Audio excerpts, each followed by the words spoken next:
you recording, Joe? I'm going to record. Okay. Good evening, everybody.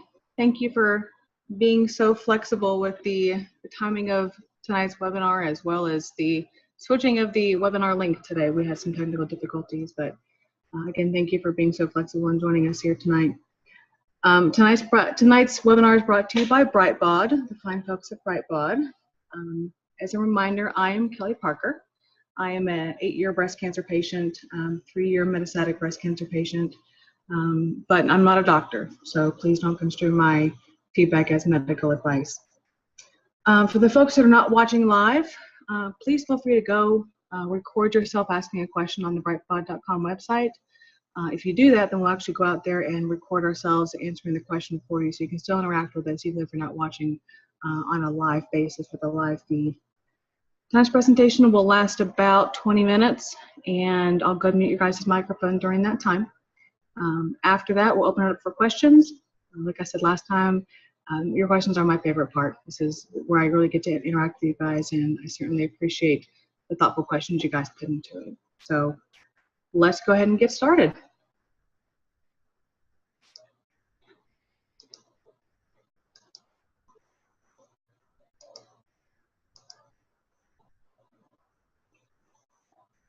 All right, so tonight's presentation is what do I need to know about chemotherapy?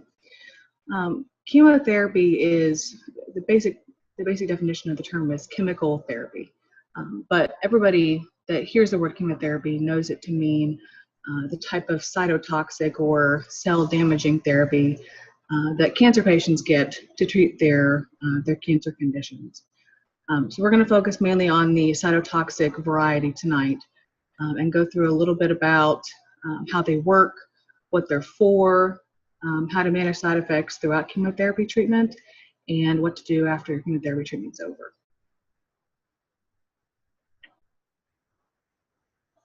All right, so what is chemotherapy? Like I said before, chemotherapy is a series of medicines used to treat cancer in a variety of different types. Most people associate chemotherapy with being administered via IV, and in fact, most chemotherapies are delivered via IV. Great many deal of cancer patients have a port. I'm not sure if you can see this, but I have a port under the skin, and the port is a direct line to my heart, so they're able to get the medicine to my blood system a lot faster and without damaging the veins in my arm too badly. Many cancer patients that have the veins accessed again and again have issues with phlebitis, which is a blood infection, or overall just damage to the veins because the chemotherapy is toxic to your body, and it can actually cause hardening and a lot of pain when getting chemotherapy in your peripheral veins. So most longer-term cancer patients have a port, and this port can be used for testing and blood draws and that kind of stuff too. So the port really becomes your friend over a time period, and it's a lot easier to access, a lot less painful than having your veins accessed on a regular basis. Most folks don't know that chemotherapy can actually come in a pill. There's a couple types of chemotherapy that are oral chemotherapies. They don't have quite the same side effect profile as your IV chemotherapies. Most of them don't cause hair loss, for example, but they cause a lot of fatigue. They cause a condition called hand-foot syndrome, which actually causes the skin on your fingers and toes to blister and peel as if you were having burns on a regular basis. But it's used to treat a couple of different types of cancer. Breast cancer is one of them. Colon cancer, leukemia is another type of cancer that the oral chemotherapy is utilized for. And it's relatively new. It's about 15 years old when that first hit the market. But a lot of patients get a really good benefit out of it. The third way to administer chemotherapy is what's called a push, which is if you see that very end picture over there, it's a very large IV push, basically, and it gets pushed directly into your heart through the port in most cases. This is something that they typically administer chemotherapies that are especially toxic, that are not really preferred dripping into the vein little by little. They want to control the speed at which this is being administered. The drug that you see right there is actually called adriamycin. It is fondly known as the Red Devil. It is one of the most aggressive chemotherapies, difficult to take. It causes tremendous mouth sores, a lot of nausea, a lot of fatigue. That was the first chemotherapy that I took as an early stage breast cancer patient. So not easy drugs to take, but for many people, chemotherapy can be life extending or life saving, and people liken it to basically killing yourself and bringing yourself back to life after your body begins to heal. Chemotherapy does not discriminate against cancer cells. So it's basically looking for any cell that is quickly dividing. It doesn't know the difference between a cancer cell and a mouth cell, or a cancer cell and a hair follicle cell, or a stomach cell, or a female cell. Those cells are going to be killed indiscriminately. So this is why people get sick in a lot of cases when taking chemotherapy, because their good cells are being killed right along with the bad. So the future of cancer care really looks at targeting cancer cells rather than just killing everything that's growing quickly.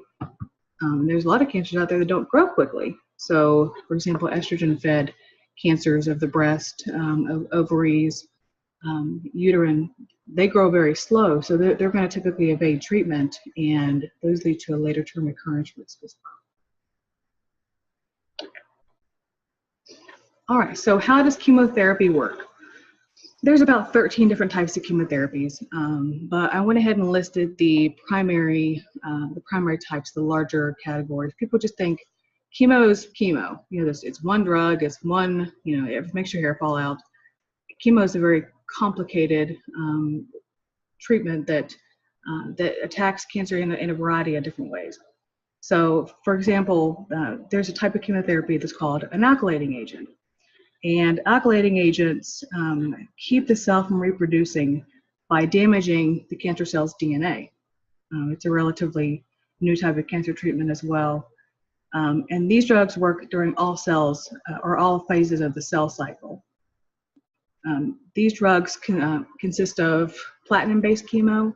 So if you've heard of Platinol or carboplatin, those are drugs that attack that damage the cancer cell's DNA during the phase of cell reproduction.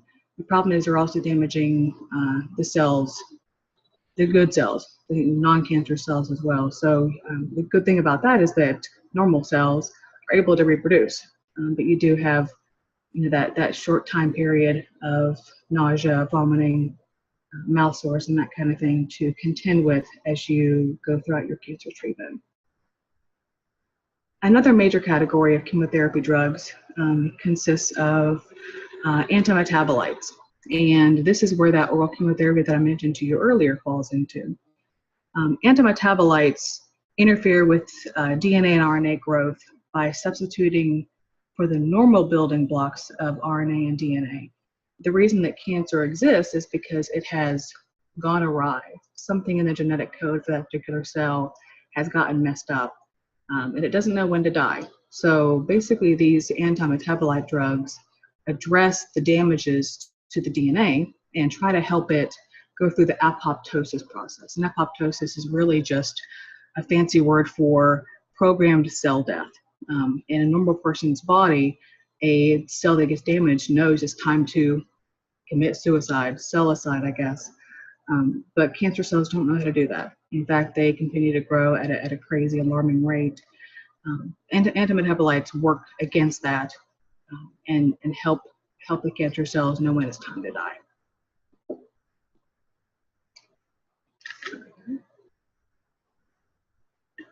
All right. The third major category of chemotherapy types are anti-tumor antibiotics. And this is not your typical antibiotic, I can't even think of the antibiotic name, erythromycin. This is not a typical antibiotic that you take for when you have an infection. these are high-powered antibiotics that that address the cancer growth by changing the DNA inside the cancer cell and keeping it from growing multiple times. It also addresses the angiogenic process of a cancer tumor. So angiogenesis is basically the calling of blood vessel cells to the cancerous tumor because it actually needs a blood supply to grow. So cancer works in a very sneaky way by using your body's own defenses against itself and allowing angiogenic processes to begin. So if you look at a cancer tumor on a scan, for example, you'll actually see little blood vessels going into the tumor and feeding it from within. Before a cancer can grow bigger than 3 millimeters big, it actually has to have angiogenic properties occurring. Now, some people's bodies actually resist this angiogenic process, and these patients are less susceptible to developing metastasis and even primary cancer. So we're learning about these people's DNA and these anti-angiogenic factors and trying to determine how can we replicate this in a patient that has metastatic cancer or primary cancer, because if we can stop it from growing more than 3 millimeters, it's not going to be life-threatening. It's not even going to be something that's going to cause a whole lot of harm. So that's something that science is really focused on right now, trying to address that piece of it. So what are chemotherapy side effects? Everybody's heard about hair loss, and I actually didn't even put hair loss on this one. It's because a great many of chemotherapies don't actually cause hair loss. And nearly every medicine that they prescribe for breast cancer does cause hair loss. Most of the chemotherapy for lung cancer and pancreatic cancer are also going to cause hair loss, but there's a great many chemotherapy regimens for colon cancer, for prostate cancer, for example, and of course the capecitabine Xeloda, which is the oral chemotherapy, does not cause hair loss. Some of them cause hair thinning, but the typical cancer patient has no hair, right? This is something we're trying to combat and help people understand that it's not just about the hair loss, and there's a lot more going on under the surface when it comes to what chemotherapy is doing to your body. So chemotherapy in the blood, one of the most common side effects of chemotherapy in your blood is neutropenia. And neutropenia is a severe lowering of your white blood cell count. It can also affect platelets, red blood cells, can affect iron levels. This is primarily what's making people susceptible to infection. This is what's making people tired, lethargic, because basically your defenses are being stripped from you by the chemotherapy drugs. There's a treatment that most cancer patients on difficult chemotherapy receive exactly 24 hours after that treatment, and it's called Neulasta. Neulasta or Neupogen is a different version of it. But you may have seen commercials on TV talking about Neulasta Onpro, where there's like a little sticker on, and a day later it automatically deploys and shoots you with a drug that helps stimulate your white blood cell count. That would terrify me. I don't know. I don't think I could handle waiting to that shot hit me in the arm. But these drugs are phenomenal in preventing infection-related issues because of the white blood cell count. And that's the primary reason for treatment delay is, you can't continue to tear your body down again and again and again, because it literally will kill you if you don't take the time to recover. The issue with drugs like Neulasta and Neupogen is that they cause tremendous body pain. Most of your white blood cells are made in your sternum, in your breastbone, and also your long bones in your leg. So basically it causes a much greater activity in your long bones and your sternum, which can literally cause your bones to vibrate. The pain is sublime. But it reduces the risk of infection down to about 3%, which is phenomenal, and it allows the patient to receive treatment on schedule, which really is the best chance of receiving a better response to the overall treatment process.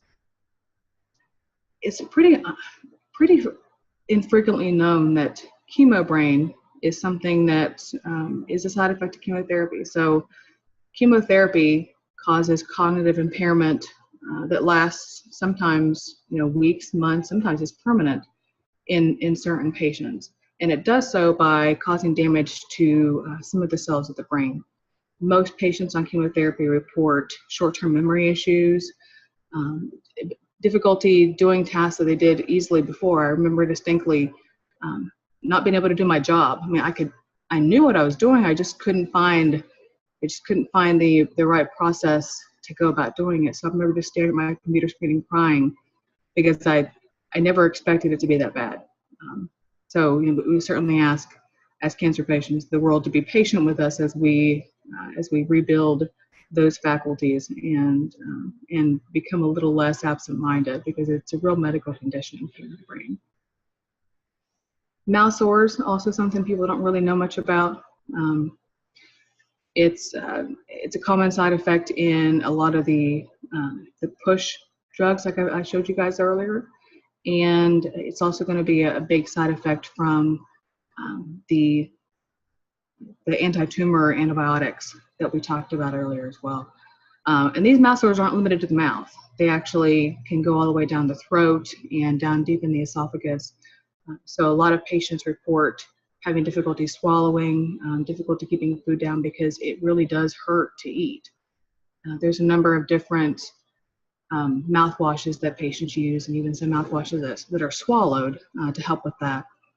And many of us will actually hold ice water in our mouths while getting the push, because you can actually feel chemotherapy coming up in your throat and causing damage to those healthy esophagus cells and mouth cells. So prevention is a really key factor in the mouth sore world. So it can't prevent everything. So we manage it with things called magic mouthwash and Biotene and stuff like that. And of course, maintaining good oral health is really important when you're working with mouth sore. Something that nobody likes to talk about are the digestive issues that are caused by chemotherapy. So everything from diarrhea to constipation, and you can experience that in a very short amount of time where it's going from one extreme to the other. Chemotherapy can be very dehydrating. So as you're going through treatment, make sure that you stay well hydrated and drinking lots of water to flush out all those toxins, to remove them from your body once they've been administered. Chemotherapy is toxic to your heart. So there's some drugs, for example, like the adriamycin, the Red Devil, that you actually have a lifetime cap where at a certain point that drug will actually make your heart stop beating. So I've reached my lifetime cap of adriamycin. I won't ever get to take it again, which I'm more than happy to oblige. There are other drugs that are more cardiotoxic than the adriamycin, but it's certainly up there. It can cause damage to the valves and cause damage to the blood vessels leading to the heart. So this is another reason we need better treatment options for cancer, because this is unacceptable to have to choose between having a heart attack and treating your cancer. Certainly not something I would ever want to have to choose again. Muscles and motor skills. In addition to chemotherapy's effect on your muscle movement, just the overall lack of activity that most people experience when they're going through cancer treatment. Typically, muscles will atrophy. You'll experience muscle breakdown. It's important to stay active during chemotherapy. I know that seems a little counterintuitive, and people are like, well, I'm exhausted, I can't stay active. I promise you, it is something very well worth the investment. If you're able to stay active, take a short walk, take a quick bike ride, it will certainly pay dividends down the road. And it'll also help with some of the chemo-related weight gain. Yes, I said gain. Most people assume that I'm on chemo, I want to lose a bunch of weight and look really, really fragile. In most cases, with all the steroids being administered to protect your body before you actually get the chemotherapy, most patients actually report weight gain, especially for cancers of the breast and the ovaries and the uterus. In many cases, it can be 20, 30, 40 pounds or even more. So another body image issue to deal with, obviously, and another factor to consider for your health. So stay active. It'll certainly help with side effects and also with some of that unintended weight gain as you go through the treatment process. Nausea and vomiting is another one of those constant Hollywood reminders of chemotherapy. They have tremendous drugs now, antiemetics, that allow you not to throw up, not even once. The nausea is there, but there's some really fantastic drugs on the market today. Aloxi, Zofran's an older drug, but Aloxi is a drug that they typically administer before you get chemotherapy. So they call it a pre-med, and it will literally prevent every bout of vomiting in most cancer patients. So they've come a long way. When I first started cancer treatment in 2009 for my early stage breast cancer, I remember I would get one of those pills, be $100 a piece, and it was just a sample that my oncologist had. So it was certainly something I was glad to have, and I was just hitting the market at the time. And then the last major side effect of chemotherapy that I have listed is loss of appetite. Many patients report taste changes, things tasting really metallic or oily, just an overall difference in what their palate is used to. We recommend, of course, not eating your favorite foods on days of treatment because it can actually cause you to dislike them a great deal, especially if you were to get sick on one of your favorite foods. So they typically recommend bland foods, bland diet. Try to stay away from anything spicy because of those mouth sores, and make sure you're getting enough nutrition. The protein intake is really important during chemotherapy because it's going to help build those muscles back up and also help your body repair a little faster as you go from treatment to treatment.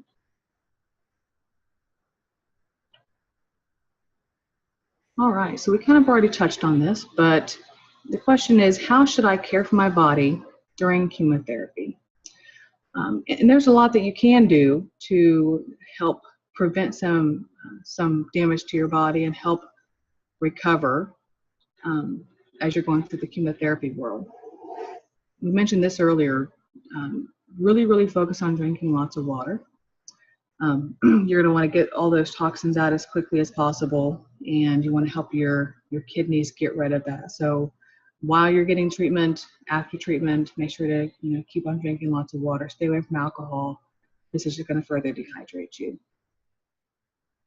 We want to stay away from fatty or fried foods as well, any spicy or acidic foods or caffeine. These are going to make your mouth sores worse, and it could also cause nausea issues, even if you're craving something fatty, which is something that many cancer patients report as they're going through treatment. So do try to limit that. Sometimes if you're hungry for nothing else, it's all you're willing to eat, and there's nothing wrong with that. But obviously, balance is key. Many patients report having heartburn. So some of them try a calcium supplement in moderation. Basically, it's similar to what they put in Tums and stuff like that. So it helps address some of those heartburn-related issues. In some cases, they have to actually take a medicine like Zofran or something like that to keep the acid from building up in the system. Stay away from high-fat foods, again, tobacco, alcohol. It's going to really dry your mouth out and make the mouth sores worse. And if you don't have mouth sores, it can actually still cause damage to your mouth and to your teeth because of the dry mouth associated with the chemotherapy. People that had fantastic teeth before treatment report having terrible cavities and dental issues after treatment. So the chemotherapy does definitely have an impact on your teeth. So do, again, keep the oral hygiene at its highest level. Keeping the mouth sores and throat sores at bay. Of course, liquid meals are a lifesaver for some people who just can't eat solid food. It's a real challenge when you're trying to swallow something and your throat is telling you no. And it's not like a sore throat. It's something very different. It feels like like there's sandpaper being rubbed on your throat from the inside out. Many people are able to eat like an Ensure or a high protein shake or something like that just to get some nutrition. It's important that you get some calories, and in some cases more calories than before you were on treatment, because your body needs those extra calories to recover. Definitely want to incorporate some potassium-rich foods in your diet. It's going to help with diarrhea. It also can help allay constipation if you're dealing with that. And we want to try to stay away from dairy as well, because it's going to incorporate some mucus into the system that we want to try to stay away from. Mucus can be pro-cancer in some cases too. So the oncologist will definitely talk with the cancer patient as they're going through treatment. This is a general guide to how we should address nutrition. Some of them may recommend more protein than what we talked about. Some of them may recommend more fat, or creating a really high fat or high calorie shake in some cases, so people can keep the weight on for the folks that are losing weight during treatment. So it'll be a good conversation to have with the oncologist to make sure that you're getting your calorie needs met and nutritional needs met as you're going through treatment.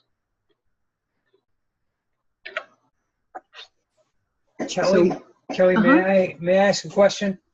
Of course. Great, thanks. You mentioned there are a number of different types of chemotherapy.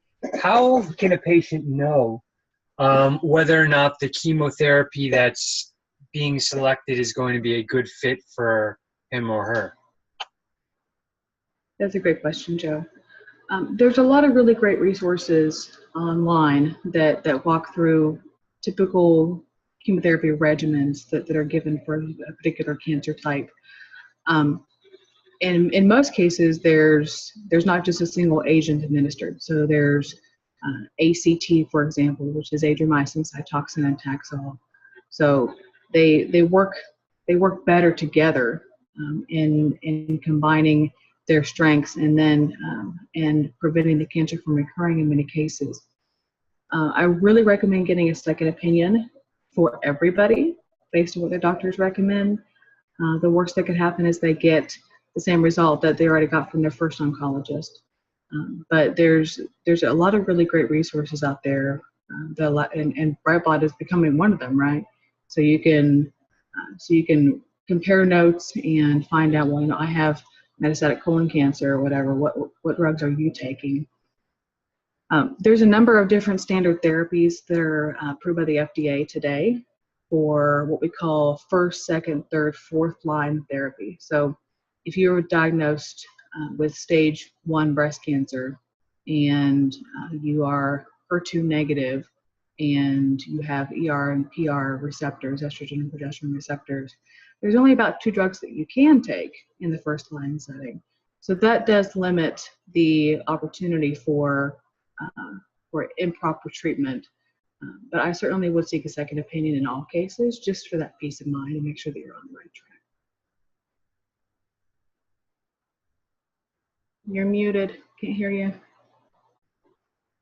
Thank you. I actually have another question. You were saying that that there's a limit because of the toxicity, and that it could be too toxic for your heart. So at what point does that happen? How does the patient know when he or she has gotten to that limit? Great question. So the doctors will actually calculate your limit based on your weight, your age, and that will be something that's known from the very beginning. So I would certainly make sure that you ask that question, okay, what is my lifetime max or my lifetime cap for this particular drug?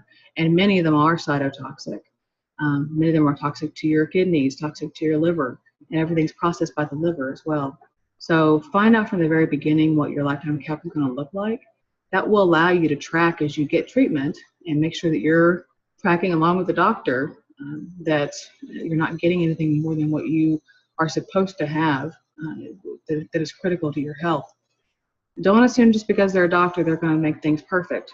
I remember sitting down at the chemotherapy chair and they hooked me up to my IV and they started to administer my first drug, and I'm like, whoa. I hadn't gotten my pre-medication yet. I hadn't gotten my anti-nausea medication, my steroids, or my Benadryl, which helps prevent some allergic reaction in the taxane chemotherapy group.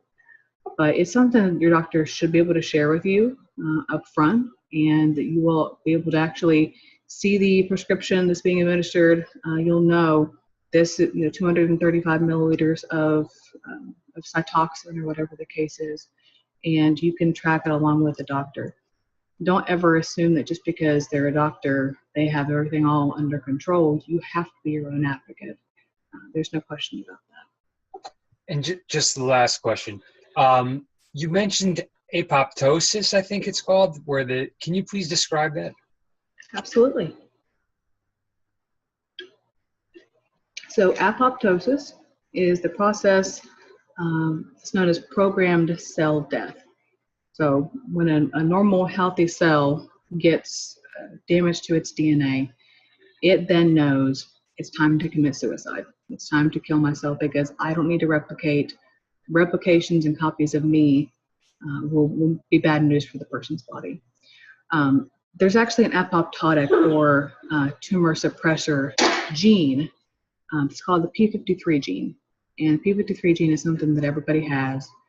In some cases, and actually a very common factor in cancer patients, they have a damaged P53 gene that they've inherited from one of the two parents. This can allow the overgrowth of cancer cells and can lead to the proliferation of tumors later down the road. So they're deeming it the Achilles heel of cancer, P53 gene, because if they could figure out a way to turn that off or to correct the DNA damage, researchers could actually help eliminate cancer in many people's bodies. It's a pretty cool thing to see a single factor that many cancer patients have. I personally have a damaged P53 gene. So again, apoptosis is just the process of programmed cell death, something that cancer cells do not know how to do, and yet continue to replicate many copies of themselves without inhibition because they don't know it's time to die. Thank you. Absolutely. All right. So many people ask, what are my treatment goals? What are you hoping to accomplish during chemotherapy? What is our goal when this is all said and done? And it really depends on the cancer stage, how advanced the cancer is, where it's gone to, what kind of cancer it is in many cases. It's a very personalized goal. A number of people believe that just because they're on chemo that the goal is to cure. And that's just simply not true. And this really was down to doctors being very candid with their patients. I can't tell you how many times I've sat down to go get my shots, which is what I get as a stage 4 breast cancer patient now. I don't get chemotherapy since the goal is not to cure me. But I meet people all the time that are sitting in the chair saying, well, I'm going to be cancer-free in a couple of weeks after I finish chemotherapy. And I've said, oh, tell me about your cancer. And they tell me they have stage 4 pancreatic cancer, which is terminal. Or they tell me they have stage 4 colon cancer, which is terminal. Metastatic cancers are terminal. It's not a pretty sight. It's not a fun thing to talk about, but it's the reality of it. But so many of those patients that are sitting in that chemo chair believe that they're there to be cured. And that's just simply not the case. In fact, there was a study that looked at some of the top cancer institutes in the country. So MD Anderson, Baylor, Dana-Farber. And they asked patients who were expected to live less than 6 months. So these are patients that are on the verge of hospice. They asked them what the treatment goal was, why they were getting chemotherapy. And 90% of them could not articulate what that meant for them. So 90% of the patients either believed to some extent that they were there to be cured or that they had longer time left than what they actually had. So there's a real epidemic of doctors not being honest with the patients and really leveling with them and saying, listen, I don't know how long you're going to live exactly, but your disease is not curable. It's not chronic. It's something that you will not die with. You will die from it. It's a great big difference. You maybe have seen recently that Olivia Newton-John was diagnosed with stage 4 breast cancer. after 20 years in remission, metastasized to her bones. And she is right now talking about taking cannabis. It's going to cure her. She has a 95% survival rate. It is completely misleading. It is a lie.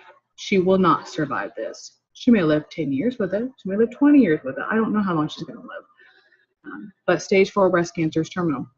And people really need to understand what the treatment goals are, and what the reasonable expectations are whenever you are a stage 4 cancer patient. For most of the cancer world, so the earlier stages, 0 to 3C, the goal could be curative intent. And that's why they break out the big guns when it comes to treating patients who have a real honest to God chance of being cured. So cancer is localized. It's not spread to a distant organ or bone. There may be cancer cells at a microscopic level. So the curative intent chemotherapies are typically big gun. Typically they want to go first the slash and burn overkill treatment option, and they're going to give you as much as you can handle. Now that doesn't mean that you can't say I've got too much, or I have too many side effects, or toxicity is actually going beyond what the benefit might be of keeping that cancer from recurring down the road. For example, when I was getting treatment for early stage breast cancer, the second drug that I received was a drug called Taxol. And Taxol makes your fingernails fall off. It causes really terrible neuropathy. And neuropathy is basically damage to the nerve sheath on your fingers and toes. We actually had to stop treatment early. So, let me see. Joe, do you have something for me? I think it's time to open it up for questions. Okay, we can certainly do that. What questions do you guys have for me? Hi, Kelly. how you doing? I'm not sure if you mentioned it earlier, but how would you recommend dealing with your mental health during this time? That is a phenomenal question. Many people look to spirituality during this time. It is whether you're going to a church or seeking a support group, there are people there that know what you're going through, and certainly can help ease your mind a little bit. Some people look to journaling. They can actually write down their fears, their feelings, and it's a very cathartic and productive exercise for patients that are going through cancer treatment. Many patients look to yoga or physical activity to release some of that stress as well. It boils down to what you want to do to get that peace of mind and to make sure you're getting the support that you need. Social workers at the oncology clinic typically have access to a wide array of mental health options. Some patients end up on antidepressant during treatment or even well after treatment. So there's definitely access to a great many support groups and support structures to help patients that are going through chemotherapy treatments. Thank you. Great question. Kelly, got a question. You mentioned you go in for shots. Is that like some kind of a preventive medication, like to prevent a reoccurrence, or what is that actually? So that's a great question as well. I have stage 4 breast cancer. So my breast cancer has metastasized from breast to my bones, quite many of my bones. So there's no prevention for me. I'm already at the most advanced stage of breast cancer you can get to. The shots I get are called Faslodex shots, and they basically block hormones. I get them in the butt every single month, and it blocks estrogen, which is what my cancer feeds on. So it's been keeping me in remission for going on 3 years. It really has been a miracle drug for me. And I also get a shot in the stomach that's called Xgeva. And Xgeva is a drug that's called a biphosphonate, and it really just helps make my bones stronger. So if the cancer is eating away at the bones, which it hasn't done in a while, but it still pulls calcium from your blood and puts it back into your bones, where cancer will deplete that over time. And did you say that was monthly or did I not? Monthly. Yep. Okay. Every 28 days. It really is an easy treatment to take. I mean, I also take a pill every day, which is a targeted therapy, but I haven't had chemotherapy since my stage 3 recurrence in 2013. Since the goal is not to cure me, they want to keep quality of life, balanced with what the treatment goals are. So we're going to save big gun chemo for much later, hopefully, when the cancer progresses. But right now I'm stable on hormone therapy. Thank you. Thank you. Kelly, can the chemo brain be reversed? Hey, Marilyn.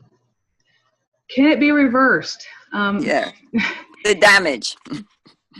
Absolutely. So after chemotherapy causes cognitive impairment, it takes about 2 years to get it all back.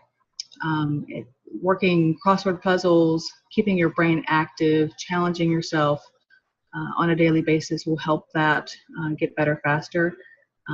But in some cases, there are impairments that last a lifetime. It depends on age, and in some cases, how long you've been on chemotherapy as well. When patients have a complication of, being put into medical menopause or chemical castration for males, that's also going to impact your memory too.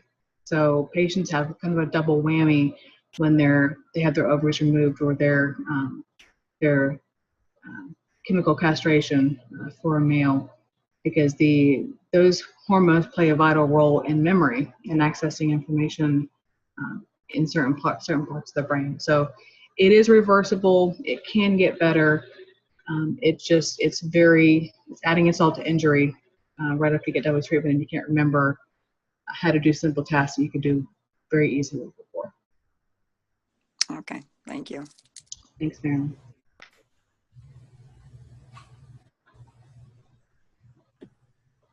Kelly, would you still recommend a support group for someone with stage 4 cancer or stage 4 breast cancer?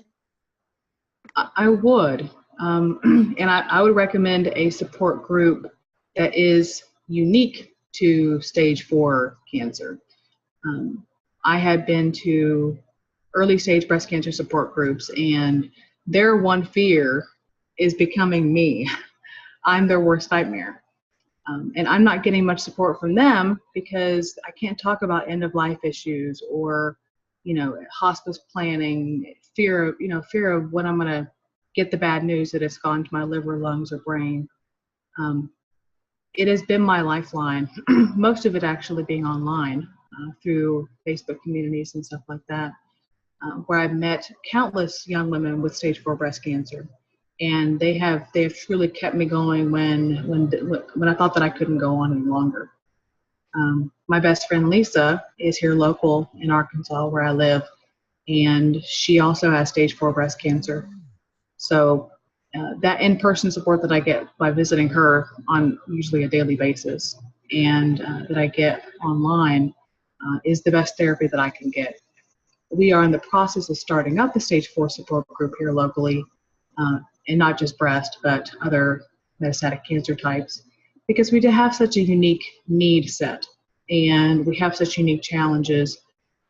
We're not going to be able to fit into a mixed community where early stage patients are there talking about their worst fears, which are recurrence based, and we're there living it. So it really isn't a good mix to keep those earlier stages in there together. Okay, thank you. Thanks, Mona.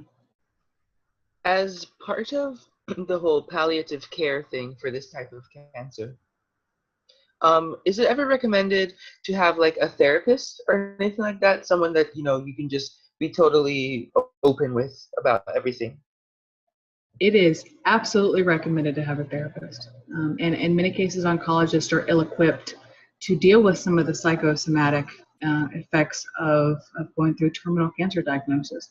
My oncologist wasn't ready for that. I experienced the darkest, craziest depression I'd ever known in my entire life. I lost touch with reality.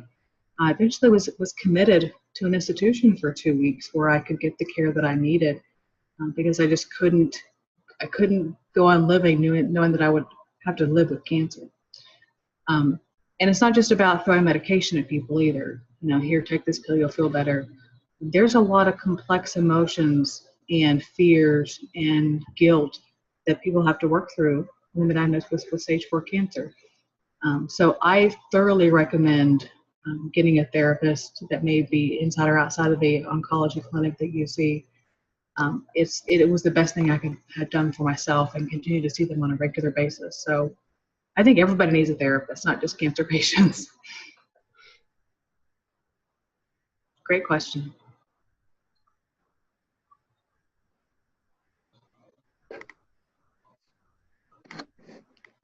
What else you guys got for me?